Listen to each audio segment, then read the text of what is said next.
Selamat pagi dan salam sejahtera saya ucapkan bagi setiap kita. Pagi ini kembali kita akan melanjutkan perenungan kita di dalam surat Titus. Pagi ini kita akan merenungkan Titus pasal yang pertama, ayat yang kelima hingga yang kesembilan. Namun saya akan membaca ayat yang kelima dan ayat yang keenam saja.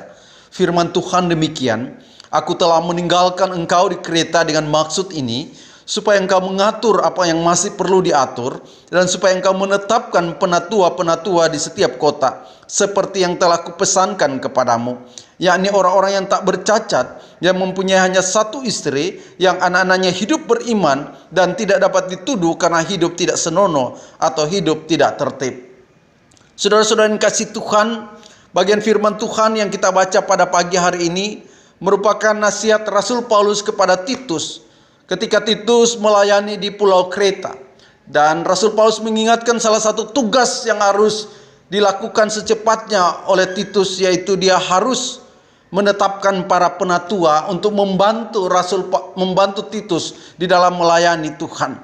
Nah, ketika dia mengatakan engkau harus mengangkat penatua untuk melayani atau membantu Titus, maka Rasul Paulus juga menetapkan tentang syarat atau kualifikasi seorang penatua yang nanti akan diangkat.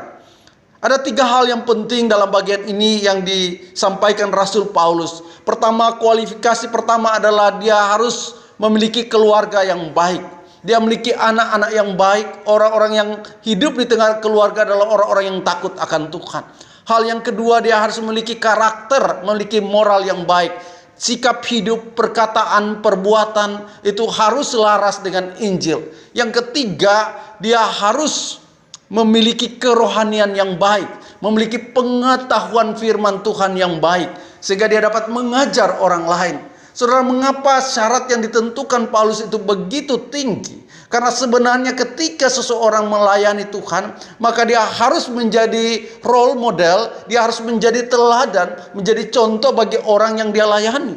Nah, saudara-saudara yang kasih Tuhan, ketika sampai di sini, mungkin kita berkata atau kita bertanya, kalau begitu yang harus memenuhi syarat seperti ini, saudara, hanyalah seorang yang menjadi pelayan Tuhan, harus menjadi seorang yang menjadi majelis, menjadi pengurus. Saudara, tidak. Seharusnya orang Kristen dia memenuhi 3 syarat ini. Dia harus memiliki keluarga yang baik, kehidupan rumah tangga yang baik, dia harus memiliki karakter moral yang baik, dia juga harus memiliki kerohanian dan pengetahuan firman Tuhan yang baik.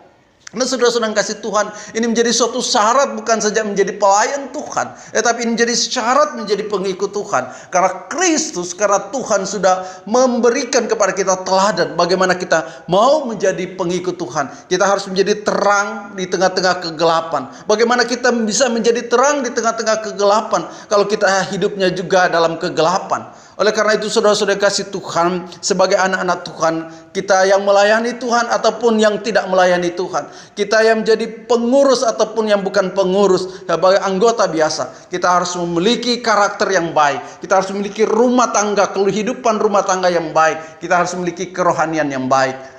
Kiranya Tuhan menolong kita, boleh memikirkan bagaimana kehidupan kita, bagaimana kita sebagai anak-anak Tuhan. Apakah kita sudah menunjukkan bahwa kita memiliki kehidupan kerohanian yang baik, kehidupan keluarga yang baik, dan kita memiliki karakter yang baik.